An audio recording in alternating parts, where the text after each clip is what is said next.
Hello guys, ayan, good evening. At sa mga kababayan nating nanood pag umaga, good morning or buenos dias mga amigo. Ay shout out muna tayo kay Ate Izra at kay Sir sa Corazon dyan sa Amerika. Kay Ami Cabrera dyan sa Saudi Arabia mga bayan. At kay Ma'am Red Inclanar. At kay Ma'am Bing Ang. At sa lahat ng mga viewers na kasubscribe sa aking channel, ayan, shout out sa inyong lahat dyan. Ayan, magkomento tayo patungkol dito sa gaganapin ngayong darating na September 21. At mga iba-iba pang lugar ng mga bayan na malakihang rally sa pagkundina ng napakamalawak na korupsyon sa ating bansa, no? Mga religious group, ayan, mga transport group, mga bayan, yung manubila, mag-uumpisa na ata sa 17 hanggang 19 or 18, mga bayan, kung hindi ako nagkamali, no? Ayan, headlines na yan. At yung ating ang presidente, nagsabi pa kung hindi daw siya presidente, sasama daw siya. Ay, patay tayo dyan, Mr. President. Unang-una, ikaw ang chief architect ng ating bansa. Sa iyo dumaan ang lahat, mga bayan. Naalala nyo ba yung last year lang o this year, mga bayan, na sinabi ng former president sa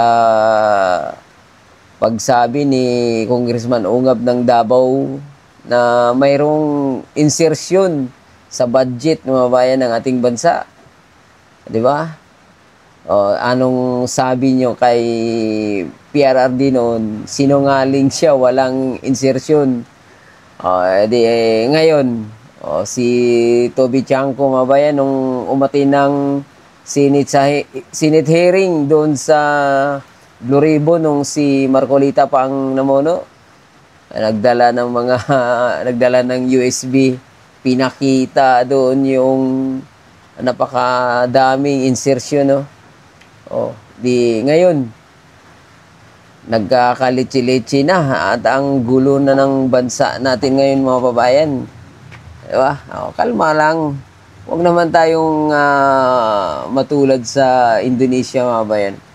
Sabi nga nung nakaraang Friday doon sa may Ortigas, no, na sa EDSA Ortigas, mga bayan, napakamahinahon daw nating mga Pilipino sa kabila ng garapalang korupsyon. Ganito pa rin ang isinukli natin sa mga opisyal ng gobyerno, mga bayan. Di ba? Tama nga naman, no? Huwag nilang antaying mapuno yung salup ng mga kababayan natin. Yung mga nagpasahod sa kanila, mga bayan. Lahat ng tax, eh. Di ba? Kahit ano, value added tax, kahit wala kang trabaho, bigyan ka ng allowance, may pambili ka, di mabayad ka pa rin ng buhis, mga bayan. Tapos yung nag-overtime ka, yung sahod mo, tinatax lahat, sasakyan mo. Paghinga na nga lang yung walang tax, eh. Tapos, makita mo ngayon sa social media, mga bayan, yung mga nipo babies na nagpo-post ng mga luxury na pamumuhay. Akalain mo yun, tapos nalaman natin na mga anak pala ng contractor o di kaya congressman, mga bayan, no? Nakakalungkot at siyempre madismaya ka sa nakikita natin. At sikat na nga rin tayo sa ibang bansa. Ito, panoorin natin to. Ayan, ano. Tingnan mo. Binabalita na to, bayan. Some faculty members and activist groups joining in rallies denouncing budget cuts and infrastructure projects that have either stalled, are substandard, or in some instances do not even exist. To inquiries or balita yan sa ibang bansa, mga bayan, ha? Tignan mo. already Okay. implicating 2 senators and at least 17 members of the House of Representatives in kickbacks linked to flood control projects. While the Public Works Secretary has already resigned, President Ferdinand Marcos Jr. forming an independent commission to investigate while withholding funding next year. Oh, di ba? Tapos, may lakas ba tayo ng loob ng utang dun sa Korea, mga bayan, ng 28 billion? Kaya kinanceled ng presidente ng Korea yung loan. Kailangan 25 billion. Tapos, mabalitaan mo yung bansa na manghihiram sa'yo, puno ng korupsyon. Diba? Tama lang yun, no?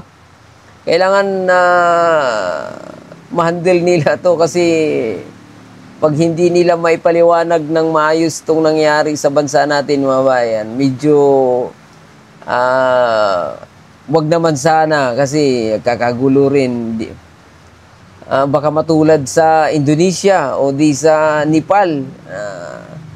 Mas matindi yung sa Nepal kasi 48 hours lang ata o 24 hours, mga bayan. Nagpalit na ng pinuno o nagwala yung mga kababayan, mga mamayanan nila dun. At delikado. So, alam niyo naman, EDSA 1, EDSA 2. Yung EDSA 2 naranasan ko yun, naipit ako sa may Makati. Yung mga Ukod Mutiny. Una, yung si Erap, pinatalsik. Tapos, yung mga supporter naman ni Erap ang gumanti. Kaya may EDSA 3. Kagulo nun. Maraming, basta kung kayo naranasan nyo yun, kabahan din kayo. Hindi na nga ako sumasakay na LRT na eh. Kasi may sumasabog sa Cubao, sa may Ayala. Ay, nakakatakot nung time na yun. Diba? Wag naman sana, bayan. At yung investigasyon ng Blue Ribbon Committee, mabayan, o magtayo pa daw ng na ba yun? Independent commission ng gobyerno. Sino kaya ang maniwala dyan, mga bayan, no? Mas okay sana yun. Sa sarili ko lang opinion, kung hindi nila pinalitan si Marcolita, mga bayan, medyo may kapanipaniwala pa, no? Ito, mga bayan, no? Tingnan nyo to, isa pa ito, si Tito Soto, mga bayan, no? Panoorin nyo to, kanina lang tong umaga yung unang preside niya bilang isang Senate President, mga bayan. Ito, ayan o. Tingnan mo, nagkakandara pa na si Tito Soto. Malaki talagang pagkakaiba sa isang abogado at hindi naman abogado, mga bayan. Although, hindi naman siguro natin, kaya lang, ito, pansinin nyo to, ito, hiram lang natin tong video na to. Panoorin nyo kung paano i-handle at na-handle ni Tito Soto at nalikturan lang siya ni Cayetano, mga bayan. Diba? Patungkol sa nila, yung kanilang rules dyan sa Senado. Ayun o. Dito tayo. There are rules to follow. Ayan. So we violated our Titi ka, mauna advance There are rules to follow. So we violated our rules. Ayan. So let me start with what the minority leader said as far as the Blue Ribbon Committee is concerned and the order. Malinaw sa rules natin eh.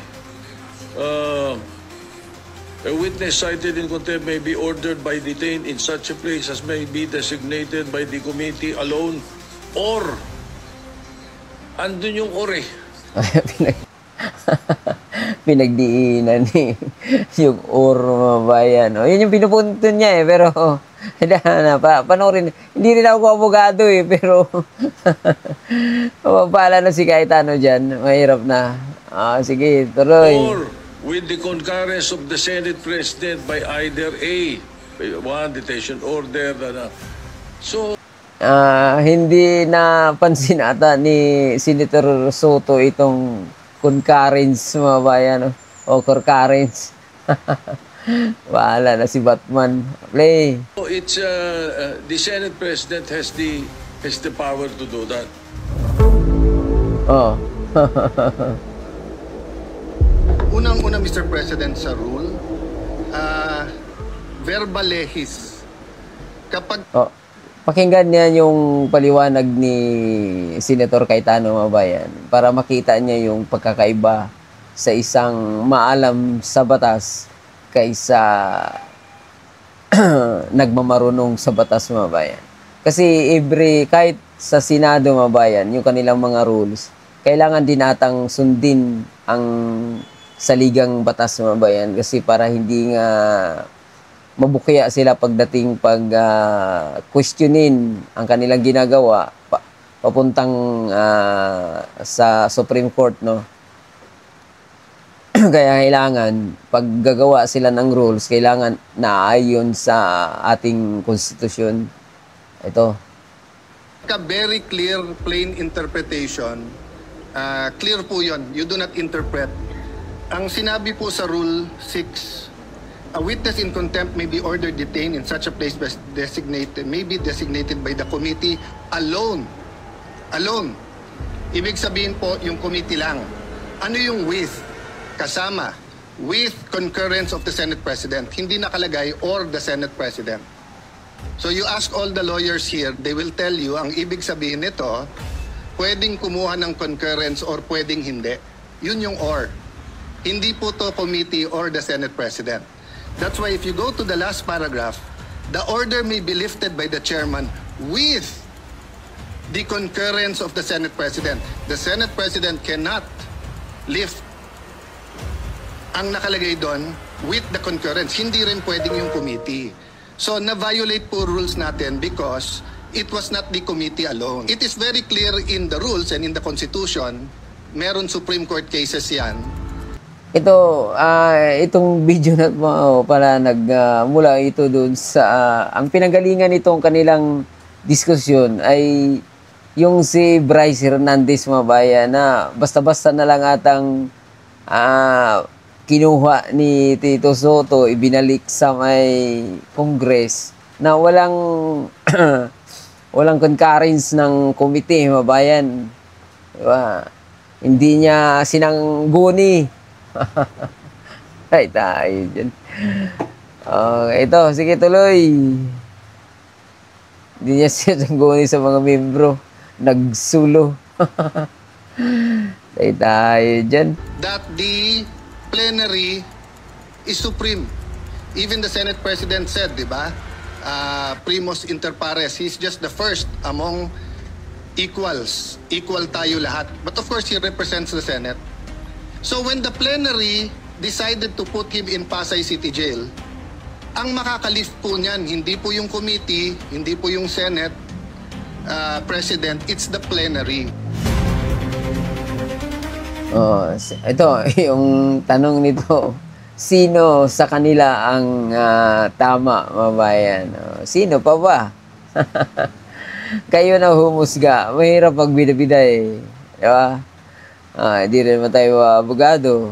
Pero kung panoorin nyo at pakinggan, mabayan, dyan natin makita ang pagkakaiba ng abogado sa hindi abogado. Diba? Sabi nga dati ni former President Duterte na mahirap makipagtalo sa isang tao na wala namang alam sa batas. Lagi niyang in-emphasize yan. Kasi nga, di ba, nakailang atin siya sa hearing. Kini-question niya kung abogado ka ba o hindi. Pag hindi, hindi niya na kasi hindi nila naintindihan eh. Kung anong paliwanag niya. Kasi sila dumadaan sa tamang proseso, sa legal Di ba? Ang kanilang mga words na ginagamit ay legal, mga bayan. Tapos, magipagdebate ka sa hindi abogado. Nga. Ayan, so hanggang dito na lang muna tayo, no? So abangan natin sa September 21 yung gaganaping napakalaking rally sa iba't ibang grupo, mga bayan. Ang pinakabinyo ata nito sa Luneta, no? At sa may EDSA Shrine, at balita ko mayroon din sa may Bonifacio Shrine, mga bayan. Meron din na nata doon, mga halo-halo kasi ito no. May mga religious group. Tingnan natin kung ano itong susunod dito na kabanata ng ating bansa. Magulo, mga bayan. Mukhang totoo talaga yung sinasabi ni PRRD. Ayan, so hanggang dito na lang muna yung ating video ngayon, no. Sana nagustuhan nyo. Huwag kalimutang mag-subscribe at i-share ang ating video na ating napag-usapan ngayon. Adios mga amigo. Bye-bye. Hindi pa pala natapos to, no? Oh, go.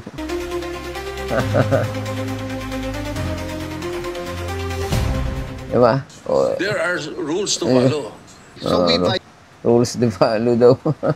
Ito, pa-play muna natin bago natin i-off yung ating video, bayan. Parang sikat na sikat kasi tayo, no? Ayun, no?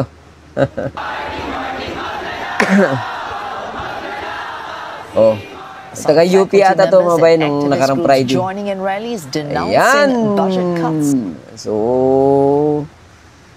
don't forget to share and like and subscribe to my channel. Thank you, mga bigo. Adios. Bye-bye. Salamat.